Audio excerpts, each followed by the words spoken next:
हम प्राचीन भारत की जानकारी के स्रोत पर चर्चा करेंगे। देखिए, अधिकांश पाश्चात्य विद्वानों ने और कुछ भारतीय विद्वानों ने ये माना है कि भारतीयों को ऐतिहासिक ज्ञान नहीं था और उन्होंने इतिहास लेखन नहीं लिखा।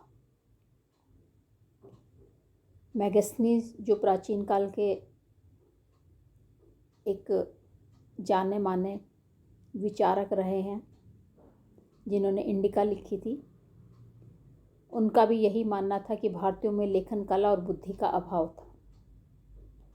इसी तरह मध्यकाल में अलबरूनी हुए, उन्होंने भी कहा कि हिंदू घटनाओं के ऐतिहासिक क्रम की ओर हिंदुओं ने ध्यान नहीं दिया और कालक्रम के अनुसार अपना इतिहास लिखने में वे घोर उदासीन रहे। लेकिन वास्तव में अगर हम देखें तो ऐसा नहीं है। भारतीयों को इतिहास लेखन का ज्ञान था। ये बात अलग है कि हमारे इतिहास लेखन में आत्मकथा और आत्म प्रशस्तियों की जगह आध्यात्मिकता को महत्व दिया, धर्म को प्रधान माना, और इसीलिए प्राचीन भारत में किसी भी ऐसे ऐतिहासिक ग्रंथ की रचना हम नहीं कर पाए जिसे इतिहास की आधुनिक परिभाषा के आधार पर शुद्ध इतिहास ग्रंथ कहा जा सके। लेकिन इसका अर्थ यह नहीं है कि हम इतिहास लेखन से परिचित नहीं थे या हमने लेखन नहीं किया। जब हम प्राचीन भारत की जानकारी के स्रोत की बात करते हैं तो इसे हम 4 भागों में बांटते हैं। भारतीय धर्म ग्रंथ, जिसमें ब्राह्मण धर्म ग्रंथ, बौद्ध ग्रंथ, जैन ग्रंथ आदि आते हैं। ऐतिहासिक एवं समसामयिक ग्रंथ, पुरातत्व संबंधी साक्ष्य और विदेशियों द्वारा प्रस्तुत साक्ष्य। समय समय पर जो विदेशी आए उन्होंने भी भारत के बारे में लिखा, चाहे वो चीनी हो चाहे वो यूनानी हो।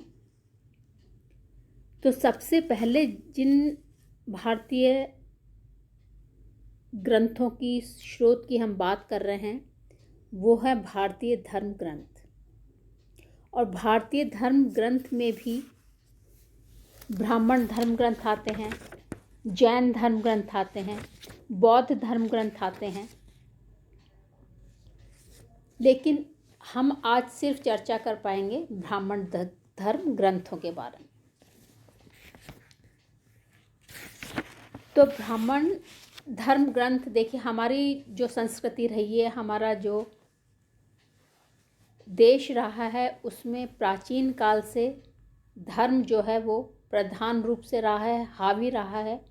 और इसीलिए हमारे ग्रंथ जो लिखे गए वो धर्म से ओतप्रोत थे।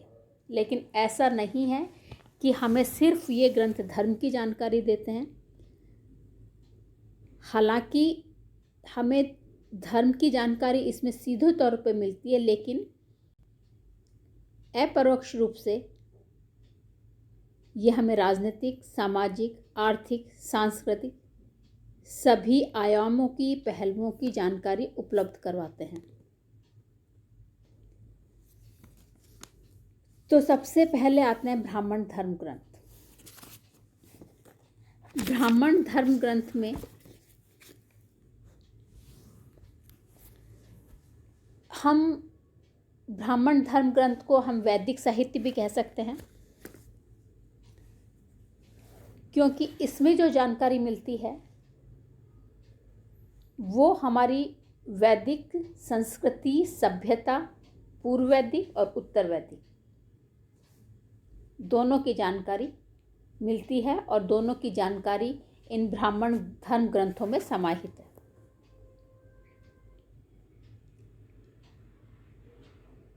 सबसे पहले इन ब्राह्मण धर्म ग्रंथों में आते हैं वेद, फिर ब्राह्मण ग्रंथ, आरण्यक, उपनिषद, वेदांग, स्मृति साहित्य और महाकाव्य। तो जब हम वेद की बात करते हैं तो वेद जो हैं वो सबसे प्राचीनतम ग्रंथ हैं। ये 4 हैं: ऋग्वेद, सामवेद, यजुर्वेद, अथर्ववेद। अब ऋग्वेद जो है वो वैदिक साहित्य जो है, वैदिक के समय में आर्य जो थे उनका आदि ग्रंथ है, सबसे प्राचीन ग्रंथ है। अगर हम ऋग्वेद के अर्थ की बात करें तो इसका जो अर्थ है वो संस्कृत की वेद जो है वो अपने आप में ही ज्ञान है। इसीलिए वेद जो है उन्हें ज्ञान का भंडार भी कहा गया है। इन्हें अपौरुषेय कहा गया है। अपौरुषेय मीन्स कि ये सीधे आर्य ऋषियों को प्रदान किए गए ईश्वर के वचन थे, जो समय समय पर आर्यों के द्वारा कंठस्थ किए गए और फिर लिखे गए, कंठस्थ किए गए और फिर एक पीढ़ी से दूसरी पीढ़ी में पहुंचते गए। और इसीलिए कंठस्थ होने के कारण इनको श्रुति भी कहा जाता है।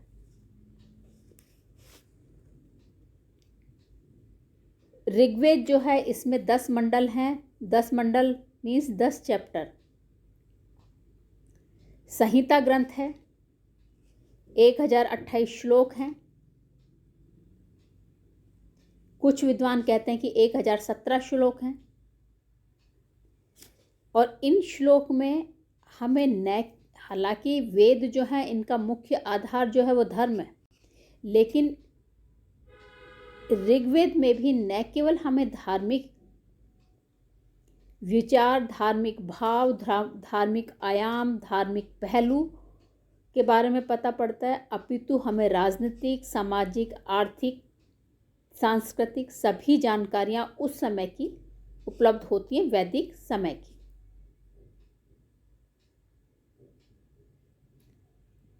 जैसे उस समय में देव कौन थे? जब आप डिटेल में पढ़ोगे तो आप देखोगे कि इनके जो है देवताओं की संख्या जो है वो निरंतर बढ़ती चली गई। देव आए कहाँ से? वो प्रकृति से निकल कर आए। देवताओं के लिए को खुश करने के लिए किस तरह का स्तुति थी, पूजा विधान था, यज्ञ होते थे, किस तरह से होते थे, बलि होती थी, कैसे दी जाती थी, ये सारी जानकारी हमें मिलती है। ऋग्वेद के हर श्लोक में किसी ऋषि और देवता का नाम मिलता है।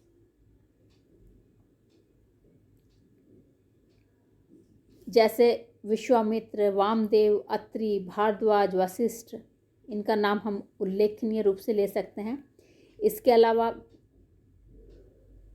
विदुषियाँ भी थी, जिनमें लोकमुद्रा, घोषा, शची, काक्षवृति का उल्लेख कर सकते हैं।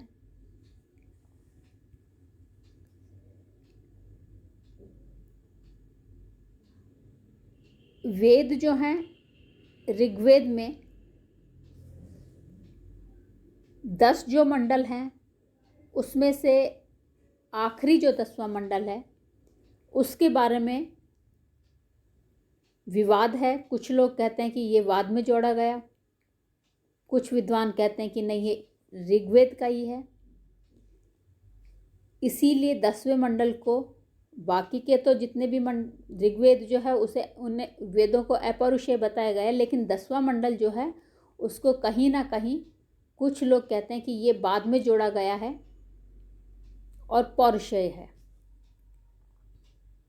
इसका कारण ये है कि 10वें मंडल में जो जानकारी मिलती है, जिस धर्म के बारे में बताया गया है, धर्म में जादू टोना, अंधविश्वास, वो सारा जो है वो हमें बाकी के 9 मंडल में नहीं मिलता।